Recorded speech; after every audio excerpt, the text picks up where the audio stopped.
And many of the critics of Islam, they quote the famous verse of the Quran of Surah Tawbah chapter 9 verse number 5, which says, wherever you find a kafir, you kill him. And Arun Shuri in his book The World of Fatwas quotes the same verse, and he gives the reference. Quran says in Surah Tawbah chapter 9 verse number 5, wherever you find the kafir, into bracket, he says Hindu, you kill him. And when you open the Quran, Surah Tawbah chapter 9 verse number 5, and you read the translation, the Quran does say, wherever you find the unbeliever, kafir, kill him. But it is out of context. To understand the context, you start from verse number 1 of Surah Tawbah chapter 9. There was a peace treaty between the Muslims and the mushriks of Makkah. This peace treaty was unilaterally broken by the mushriks of Makkah.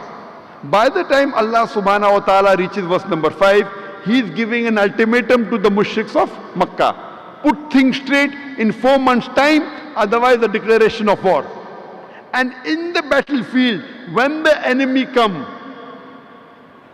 when they come to kill you, when they come to attack you, in the battlefield, when the unbelievers come, then kill them. Don't get scared, kill them. And wait for them in every stratagem of war. This is a verse of the Quran talking about the battlefield. When the enemies break the contract and when they come in the battlefield to fight you, don't get scared, fight them back. And this is normal. Any army general, to boost the morale of his soldiers, he will not say run away. He will say when the enemies come, you fight them. That is what the Quran says. It is a verse in the battlefield. It's taken out of context. And Arun Shuri, after quoting verse number 5, he jumps to verse number 7. You know why? Verse number 6 has the answer to his sickness. Surah Tawbah chapter number 9 verse number 6 says, if the unbelievers, if the enemies, if the kafir, if they want peace, if they want asylum, don't just give it to them, escort them to a place of security. If the enemy, if the unbelievers, if they want asylum, if they want peace, don't just give it to them, escort them to a place of security so that they may hear the word of Allah. Today, which army general will say this? Maximum we will tell his soldiers, if the enemy want peace, let them go. Here Quran says, don't let them go. Escort them to a place of security. And almost all the verses of the Quran, whenever it talks about fighting in the battlefield, the next verse says, peace is better. Whichever verse you pick up of the Quran. When it talks about fighting in the battlefield against the enemy, immediately next verse says, peace is better. Even this verse says, if the enemy want peace, give it to them. And the Quran is very explicit.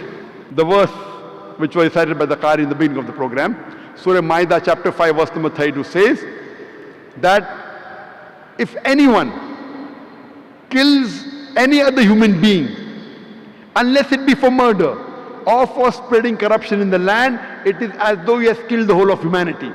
And if anyone saves any human being, it is as though he has saved the whole nation. Here the Quran says, if any human being kills any other human being, whether Muslim or non-Muslim, any human being kills any other human being, whether Muslim or non-Muslim, unless it be for corruption, for spreading corruption, or for murder, it is as though he has killed the whole of humanity.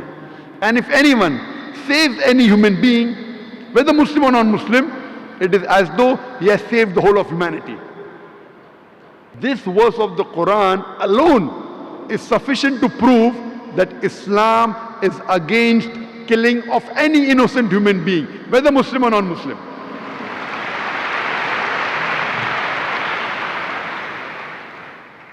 There is no other scripture in the world which says this, that if you kill one human being, you have killed the whole of humanity, and if you save one human being, you have saved the whole of humanity.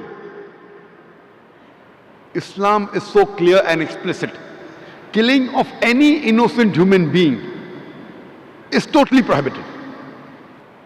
And I remember in Bombay in 2006, I gave a talk on, is terrorism a Muslim monopoly?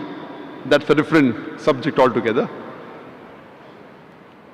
And that happened immediately after the train bomb blast in Bombay. And the situation in Bombay was tense. Here the police is telling me that why don't you give a talk to explain to the Muslims? And the Muslims are telling me, why don't you give a talk to the police to explain? You know, so I'm on the edge of a sword now. In a sensitive situation, I gave a talk on is terrorism Muslim monopoly, and I gave my views. And during question and answer time, there was a Hindu who came and told that if I was a Muslim, you know, thousands of Muslims were killed in Gujarat, thousands of Muslim women were raped, and later on there was a bomb blast that takes place in Bombay. More than 180 people are killed, and it was in the newspaper that Muslims are behind the bomb blast. So during question and answer time, this Hindu gets up and says that if I was in the place of the Muslim, and if thousands of Muslims were killed and thousands of women were raped, I would have done the same thing. I would have done the bomb blast in Bombay. And everyone clapped. I told him that what you're behaving is like a normal human being. It's a reaction. Thousands of Muslims are killed, and if thousands of Muslim women are raped. But I cannot do that. I, being a Muslim, I cannot do that because my Quran, the last and final commandment in the Quran, does not permit me to kill any innocent human being. If some Hindus have done in Gujarat, it does not permit me to kill the other Hindus in Bombay. It is prohibited in Islam. Just because some Hindus did some mistake in Gujarat, I cannot harm the Hindus of Bombay. If you catch the Hindu in Gujarat who has done the mistake, give him to the law, give him punishment, I'm for it. But you cannot take revenge by killing Hindus in Bombay. It's not allowed in Islam. Imagine the innocent Hindu who's been harmed, his family forever would become enemies of Islam. Killing any innocent human being is prohibited in Islam. And one more example, that when I was in UK, or when I was allowed to go to UK, I gave a talk on same topic, Islamic viewpoint on terrorism and jihad. A young boy after my lecture said, Nare Takbir, Allahu Akbar. And then he said, death to George Bush, death to George Bush. I give such a good lecture. Now this young Muslim, on my full lecture, you know, Hindi mein bolte pani pher diya. Means he has ruined my full lecture. Everyone is clapping and he gets up death to George Bush. And everyone clapped.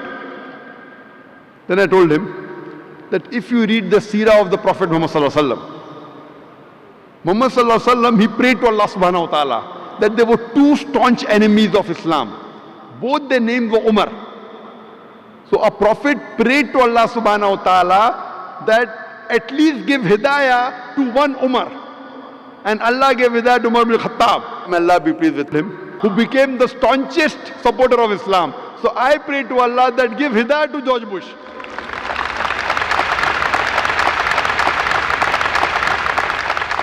By killing him, we won't solve the problem. I say that give hidayah to one of the two, George Bush or Tony Blair. You read the seerah of the Prophet rather than be emotional. You know, Muslims get emotional. If you read the seerah of the Prophet, you know how did the Prophet deal with things. Allah says in the Quran, in Surah Baqarah, chapter number 2, verse number 190, that fight against those who fight you, but do not transgress, for Allah likes not those who are transgressors. Allah says in Surah Baqarah, chapter 2, verse 193, that fight until there is no more tumult and oppression. Islam is against oppression. And even when we do qital, there are certain guidelines laid down by Allah and His Messenger for qital. That when you have to fight in self-defense. Almost all were in self-defense. There are guidelines laid down that when you fight, do not chop trees, do not hurt the women, do not hurt the old men, do not come in the battlefield, do not kill children, do not break down monasteries, do not destroy the temples. Today you find in the all bombing, everyone, women killed, children killed, men killed. If you compare in the complete history of Muhammad Sallallahu Alaihi Wasallam, there were 82 encounters taking place. And 1,018 people were killed. In World War I, more than 10 million people were killed. In World War II, more than 20 million people were killed. Compare this. Today, as I said, media is very powerful, can convert black into white, day into night. When the Christian nuns, when they cover the head, they are respected. When Muslim women cover the head, then they say Islam degrades the woman. Why?